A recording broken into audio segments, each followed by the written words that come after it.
Bonjour, on est aujourd'hui sur un corrigé, une proposition de corrigé pour l'épreuve 6 GPME, soutenir le fonctionnement et le développement de la PME, le cas Metzger, pardon.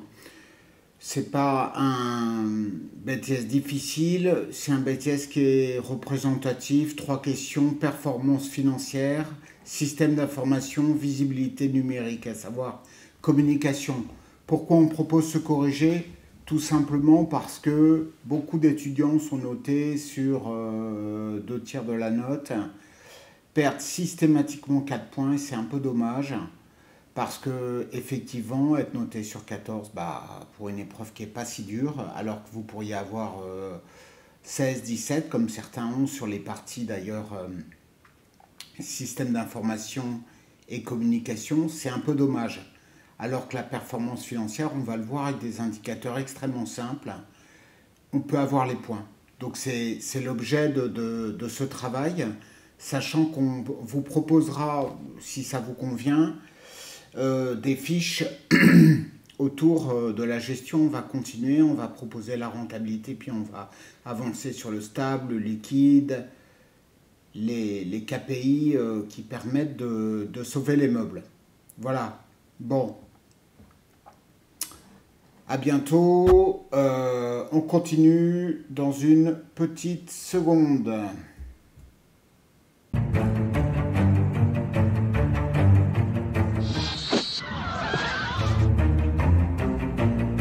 Alors, on a 3 questions, pas très compliquées. On va commencer par la première. Dossier 1, analyse de la performance financière.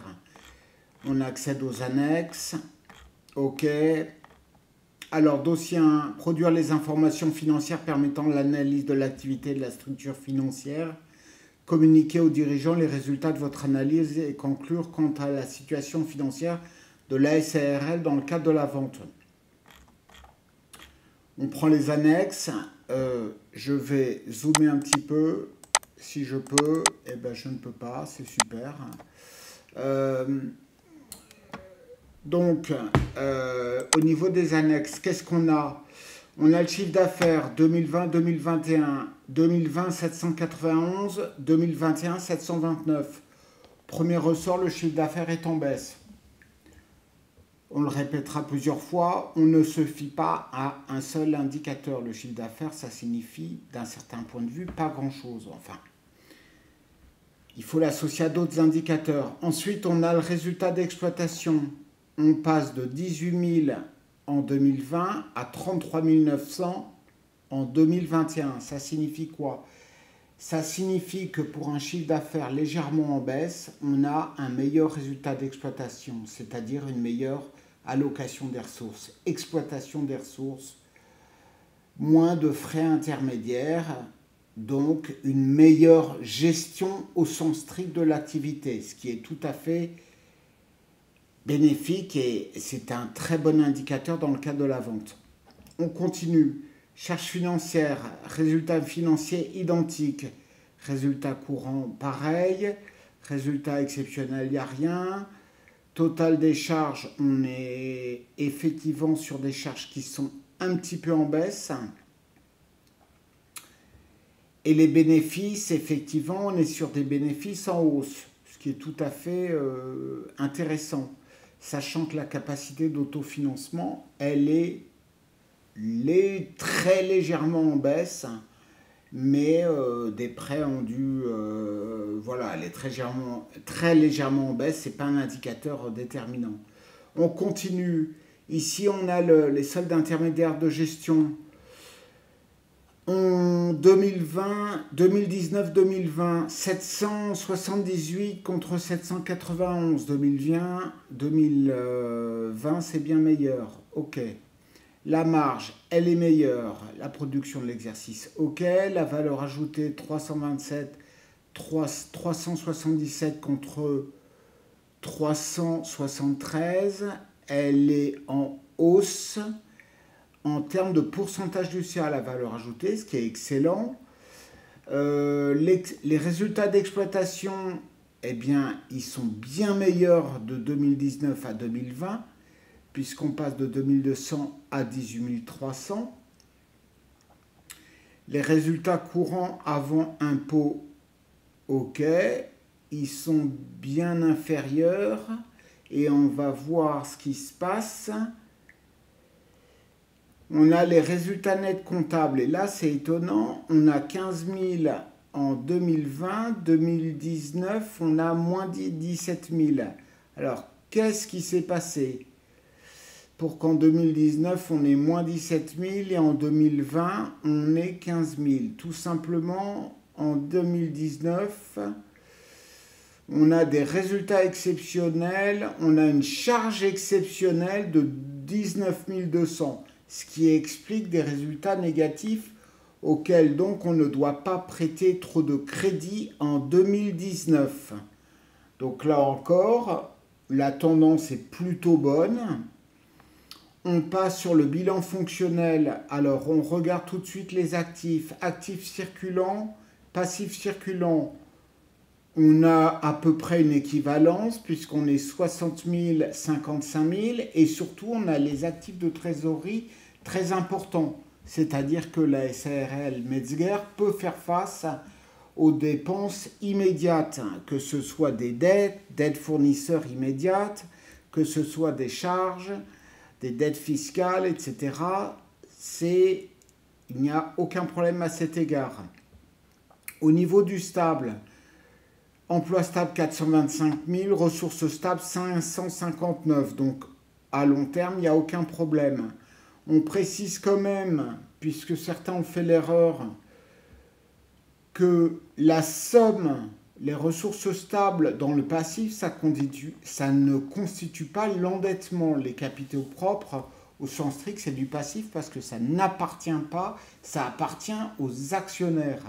C'est effectivement le statut d'un argent qui n'appartient pas à la société, mais qui appartient aux actionnaires.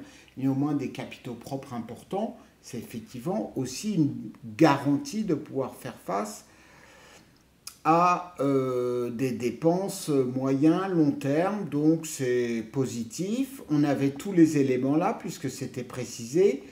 Le taux d'endettement, c'est dette financière sur capitaux propres. La moyenne du secteur, 110%. Je crois qu'on est à 24% là, donc c'est plutôt bon.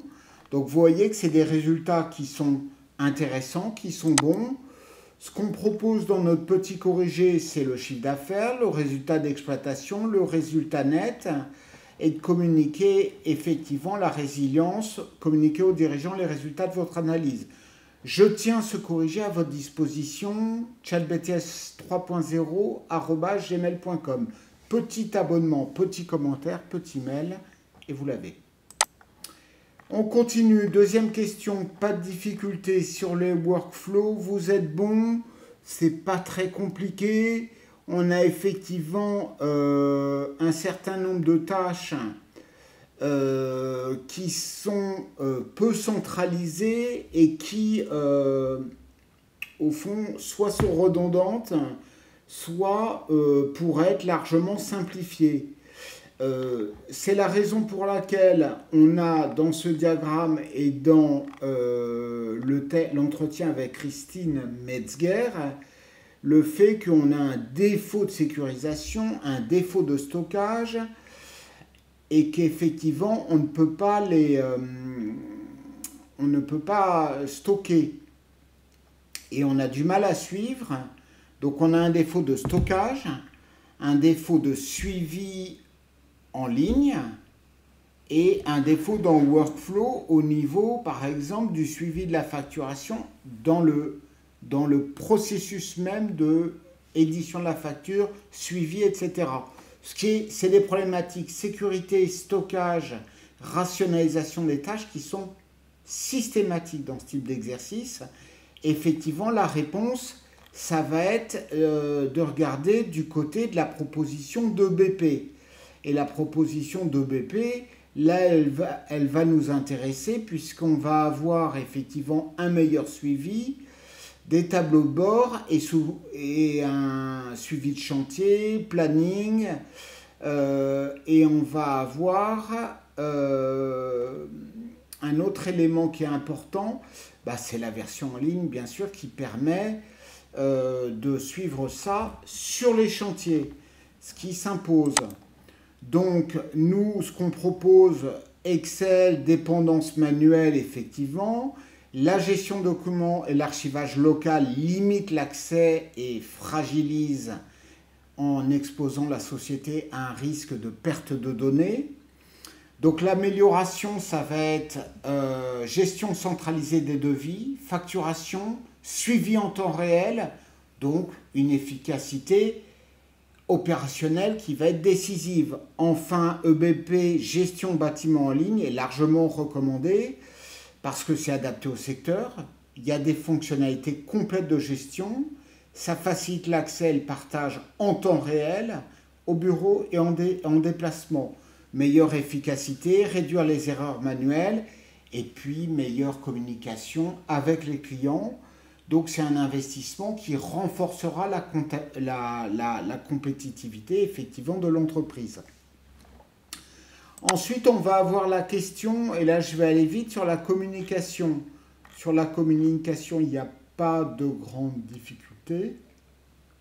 On a une annexe sur la page Facebook et on a le problème des avis Google qui sont décisifs. Bah là, on va aller vite. Rédiger la page à propos du compte Facebook, on propose une page type que vous connaissez déjà. Et enfin, le message d'accompagnement sur les factures incitant à rédiger l'avis Google, on le propose ici. C'est pas très compliqué. Vous notez quand même qu'on aurait pu rajouter, par exemple, une incitation à le faire au nom aussi de valeurs du type RSE éco-responsable, remerciements, contacts. C'est pas difficile là. Le Google, Facebook, c'est pas systématique, mais c'est relativement simple. On va proposer de toute façon des fiches sur des indicateurs. On va en proposer une sur la rentabilité, puis stable, liquide, puis les principaux KPI. On va proposer aussi une synthèse de tous les sujets qui sont tombés, donc des points à revoir, des questions possibles. Je pense que là c'est clair, vous voulez le corriger, vous savez la démarche à faire. Merci pour votre soutien. On se tient au courant. À bientôt.